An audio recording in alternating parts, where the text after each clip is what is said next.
Hey there, this video will cover what's coming up for the Phase 8 update, which is currently on the PTS. So to start with, Phase 8 is set in the Belozersk Glades, which, given by the outline in the region map, this is based on Azerbaijan on the shores of the Caspian Sea. The area has lush greenery with mud and farm tracks spread around and a lot of fields and some actual proper roads.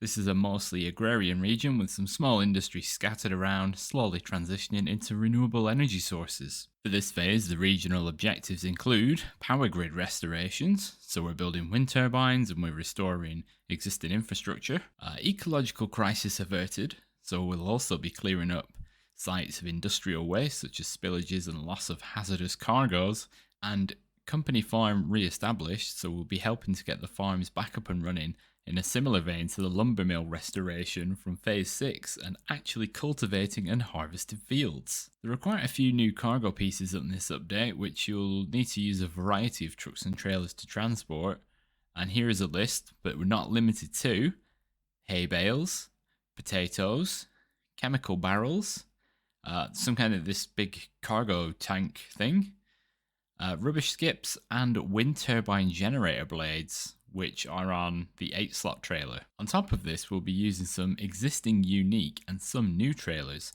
some of which are farming related and others are serving specific purposes, the former of which are shown on screen here. So we've got the cultivator, the planter, and the harvester. The three you can see on screen are to be towed by the two new tractors for Snowrunner, the K700 and the K7M. The former is the older tractor some veterans may be more familiar with, but the K7M being a modern redesign, though it seems to be a redesign with less power overall.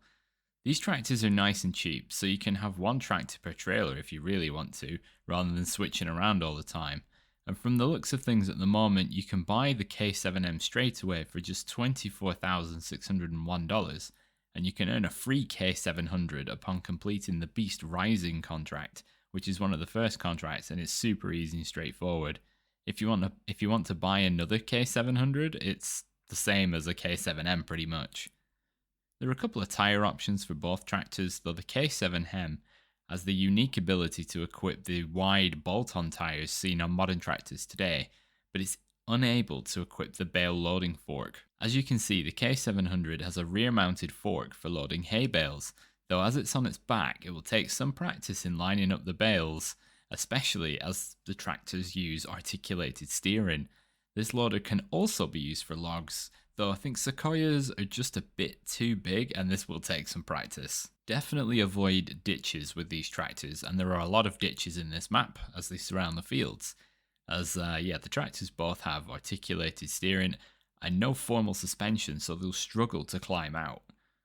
They both have a decent top speed, though with the steering the handling can be compromised a little bit. Their upgrades include engine buffs and a switch to the advanced special gearbox which is found in Alaska, so you can drive at a controlled speed at a good rate.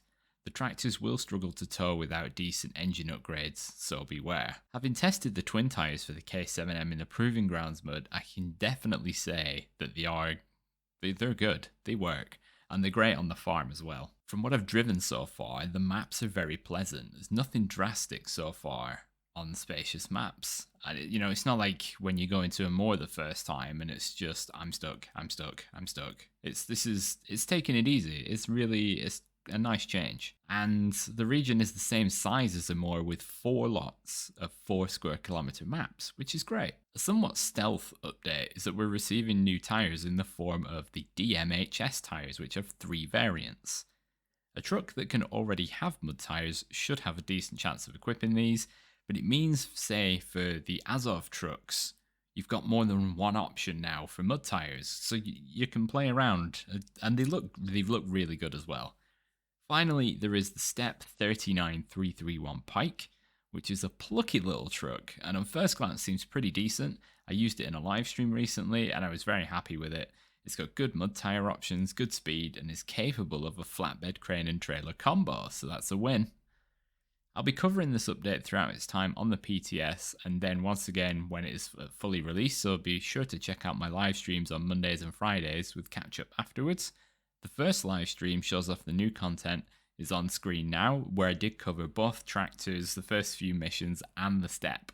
And if you've made it this far, I want to thank you very much for watching. If you found this video useful, then please let me know down below with a comment. If you could give the video a little like, because it really helps the channel out, and have a great day.